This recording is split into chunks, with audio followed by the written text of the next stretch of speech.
இப்போ அதிரசம் சுடுறதுக்கு பாகு எடுத்துக்கலாம். 1.5 கப்பு வெல்லம் போட்டுக்கலாம். 1/2 கிளாஸ் தண்ணி ஊற்றி 1.5 கப்பு வெல்லம் போட்டு அளவு கப்பில்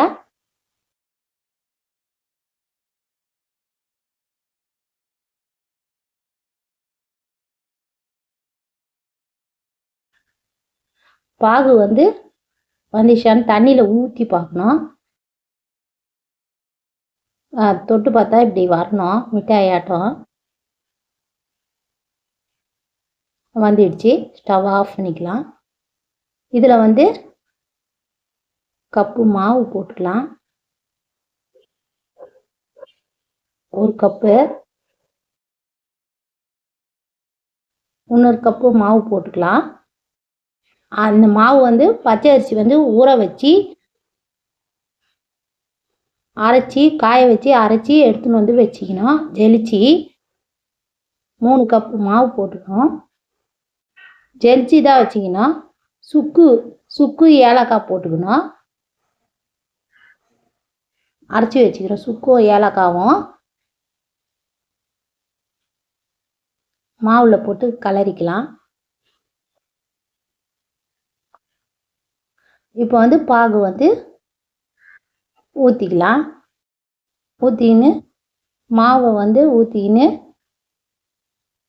கலரி வச்சிடலாம். வேணும்னா இன்னும் கொஞ்சம் மாவு போட்டுக்கலாம்.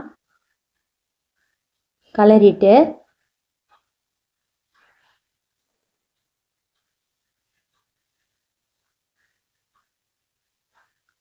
இன்னும் மாவு தேவைன்னா கலரி போட்டுக்கலாம்.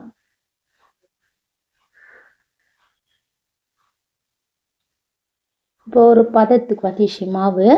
அதிரசம் சுடுறதுக்கு இந்த மாதிரி ரவுண்டு பண்ணிக்கின்னு ஒரு அதிரசமாக போடலாம்.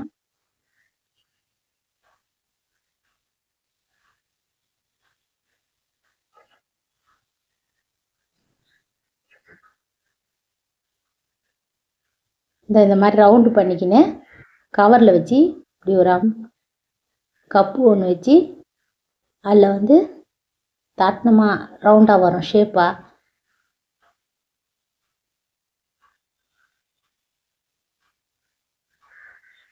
இந்த ஷேப் வரும்போது திருப்பி போட்டுக்கலாம்.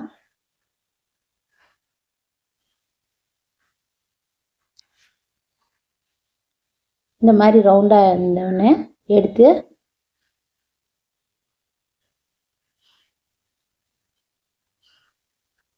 அதிரசத்தை எடுத்து கரண்டியில் வச்சு எண்ணெயை எடுத்துக்கலாம்.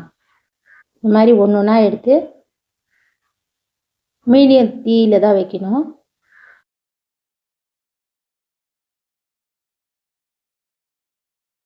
இப்போ அதிரசம் ரெடி ஆயிடுச்சு.